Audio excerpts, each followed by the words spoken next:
Sam? Mikel, between the start of the transfer window and the end of it, you played Newcastle, Spurs, Man United, all teams currently in the top five. Those are three big games that could really shape how the next sort of few months looks. Does that add a sense of urgency to the business you want to do to get someone in as quickly as possible? Well, and there are still some other games between that as well. So we know the importance of in the summer to get the players early, and the same that we want to do in January.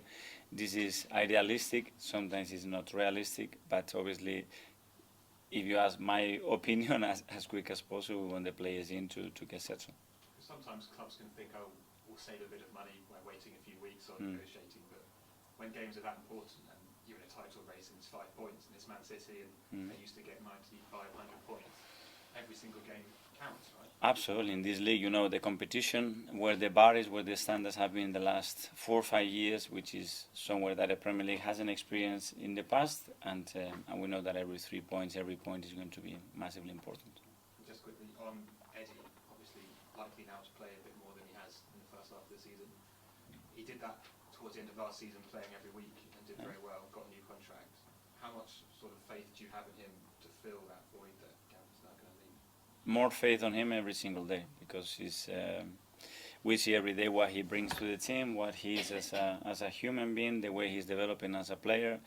We already got some great response last year when we needed him, and he did really, really well for the team, and he's ready. That's why he's in his contract. He's a key player in our squad, and he's going to have chances to play.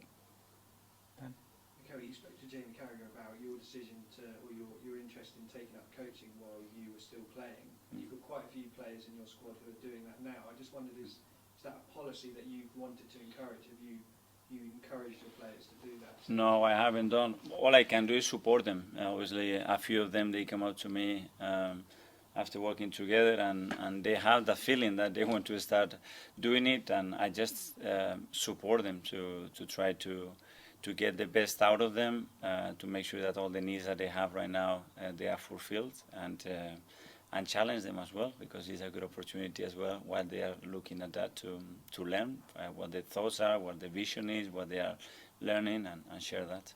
And how did you feel it changed you as a player while you were studying for your badges? And do you think having players like Granit as coaching and playing can benefit this team this season? It focused me more. It valued. I enjoy more playing. I enjoy more all the process of training, all the process of preparation. Probably I understood much better the role of the manager. In that case, it was Arsene. I think it's great. You know, everything that is related to our passion, which is football, and anything that can educate you on that, I think it's very powerful. So you think it's good for you as a manager to have players studying to be coaches as well? If that's what they feel, I think for them to have hobbies, well, if it's a hobby this or a passion that they have, I think it's great. And if it's related to what they do daily, I think it's even better. Hi, I'm going to your 3rd anniversary this week. I mean, the first game was on Boxing Day. I remember when you were unveiled at the Emirates the Friday before your press conference, one of the things you said was the things you learned from Pep Guardiola was to be ruthless, to create a winning mentality. How much has that played? How much have you used that ruthless streak to create what you have now, a team that's gone from where they were there to the top of the Premier League?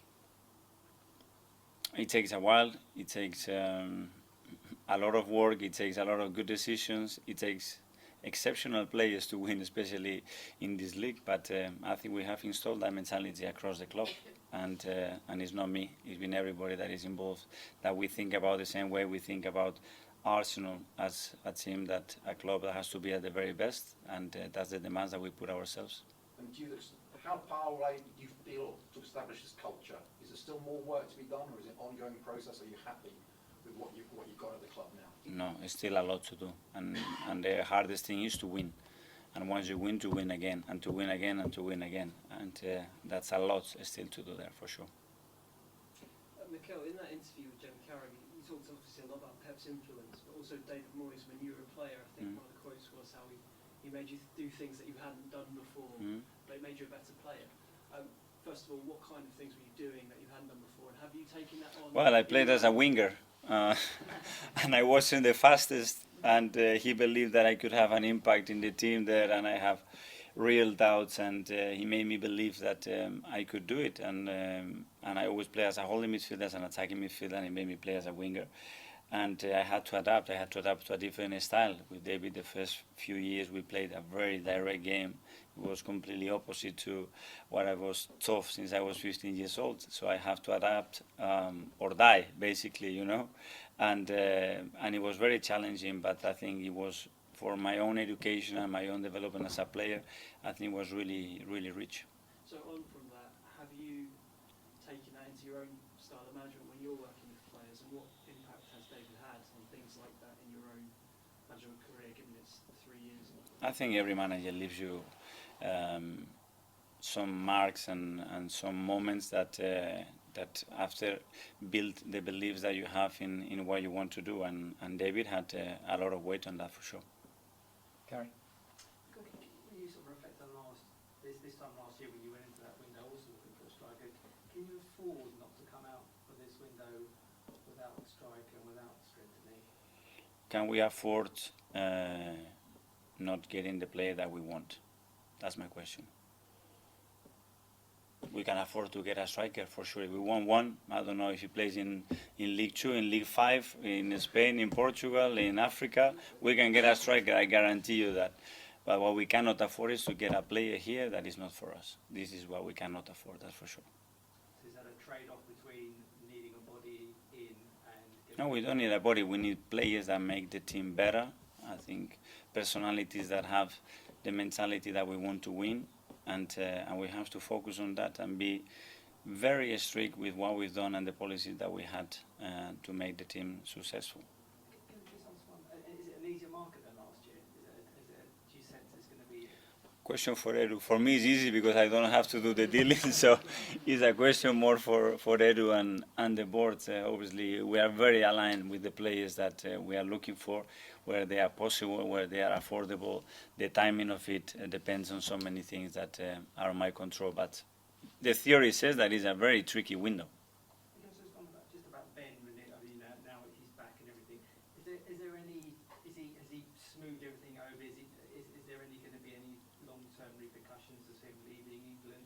Has he had a chance to? That's something very personal that is down to Ben. We have done everything that we could to support him, to again give him the environment that he's comfortable, and he's been exceptional with us, and that's what we expect from him. Thanks, everybody. Yeah, thank you guys.